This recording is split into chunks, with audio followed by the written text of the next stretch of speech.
মিজানের পাল্লা কায়েম হবে, কিয়ামতের ময়দান কায়েম হওয়ার পর কিয়ামতের ময়দানে আমার আপনার ভালো আমল খারাপ আমলের 4 ধরনের সাক্ষী হবে। জোরে বলেন কয় ধরনের?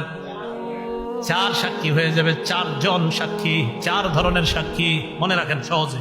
1 নাম্বার জমিন, বলেন 1 নাম্বার। 2 নাম্বার ফেরেশতা, বলেন 2 নাম্বার। 3 নাম্বার অঙ্গ প্রত্যঙ্গ। 4 নাম্বার বলবো আল্লাহ। এই সাক্ষী থেকে কেউ বাঁচবেন না। 4 নাম্বার এবং প্রধান সাক্ষী আল্লাহ।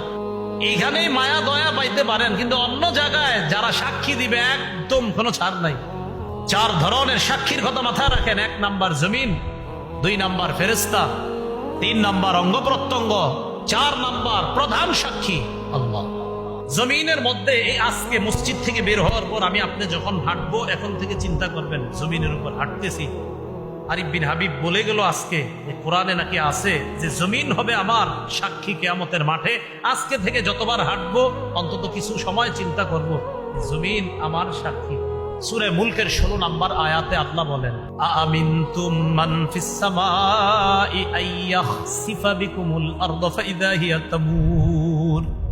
তোমরা কি নিশ্চিত হয়ে গিয়েছো আসমান ওয়ালার পক্ষ থেকে?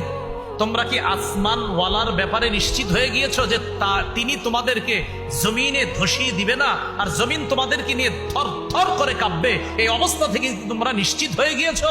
জমিনে যখন হাঁটবা চিন্তা করবা, আমি আপনি চিন্তা করব যে আসমান ওয়ালা চাইলে এই জমিনের নিচে আমাকে আপনাকে ধসিয়ে দিতে পারে। আল্লাহ বলেন আমিন, তুম নিশ্চিত হয়ে গেছো? মান ফিস সামাই আইয়াখসিফা বিকুমুল আরদ। এই যে তুরস্কে কয়েকদিন আগে বাড়ি সহ মাটির নিচে ধরে, আল্লাহ বলেন নিশ্চিত হয়ে গেছে। ফাইদা হিয়া তামুর, কাঁপতে থাকবে।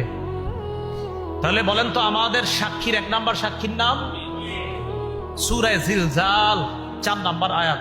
ইমাম সাহেবরা মাগরিবের প্রথম রাকাতে প্রায় সময় সূরাটা পড়ে দেখবেন, ইযা যুলজিলাতিল আরদু জিলজালাহা। এই সূরার 4 নম্বর আয়াত আল্লাহ বলেন ইয়াউমা ইদিন তুহাদ্দিসু আখবারাহা। সেদিন জমিন তার সব সংবাদ বলে দিবে। তিরমিজি শরীফের 2429 নম্বর হাদিসের বর্ণনা। রাসূলুল্লাহ সাল্লাল্লাহু আলাইহি সাল্লাম এই আয়াতটা তেলাওয়াত করলেন। কোনটা? ইয়াউমা ইদিন তুহাদ্দিসু আখবারাহা। তেলাওয়াত করার পর আল্লাহ নবী বললেন আতাদরুনা মা আখবারুহা। তোমরা কি জানো জমিন সব বৃত্তান্ত বলে দিবে? জমিনের বৃত্তান্ত কি তোমরা কি জানো? সাহাবীগণ জবাব দিবেন আল্লাহু ওয়া রাসূলুহু আ'লাম। আল্লাহ ও তার রাসূল ভালো জানেন।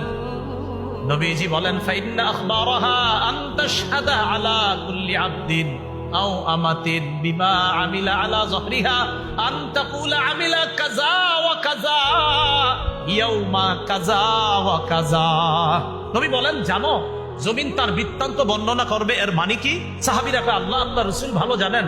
নবীজি বলেন কিয়ামতের ময়দানে জমিন আল্লাহর কাছে প্রত্যেক বান্দা বান্দির বিরুদ্ধে সাক্ষী দিয়ে বলবে, আল্লাহ অমুকে অমুকে ওই দিন অমুক সময় এতটার সময় এই এই কাজগুলা করেছে, আমি জমিন তার বিরুদ্ধে তোমার কাছে সাক্ষী দিলাম।